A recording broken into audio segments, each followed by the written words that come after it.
என்னை கொல்லாதே, தள்ளி போகாதே, நெஞ்சை கிள்ளாதே கண்மணி.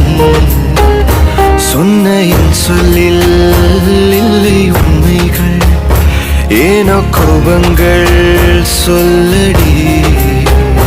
உன்னை தீண்டாமல், உன்னை பார்க்காமல், கொஞ்சி பேசாமல் கண்ணில் தூக்கமில்லை.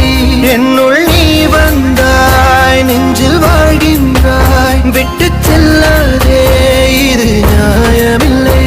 டேய் கார்த்தி, ஏன் இப்படி இருக்க? உங்க அம்மா உன்னை நினைச்சு ரொம்ப கவலைப்படுறாங்க. உங்க மாமா பொண்ணு கல்யாணம் பண்ணி வைக்கணும்னு நினைச்சிட்டு இருக்காங்கடா. அவ தான் உன்னை மறந்துட்டு இன்னொருத்தனை கல்யாணம் பண்ணிக்கிட்டு போயிட்டா இல்லடா. அப்புறம் ஏன்டா நீ கல்யாணம் பண்ணிக்க மாட்ட? டேய், அவ என்ன மறந்துட்டா? நான் அவளை காதலிச்சது உண்மை இல்லைன்னு ஆயிடுமா? என்னோட மனசு என்ன ஸ்டிக்கரா ஒரு ஸ்டிக்கர் பிஞ்சு போச்சுன்னு இன்னொரு ஸ்டிக்கர் ஒட்டுவதற்கு உடைந்த சங்கு பரியாது. அது மாதிரி என்னோட மனசு உடைஞ்சு போச்சு. இனி அதுல இன்னொருத்தவங்களுக்கு இடம் இல்லை.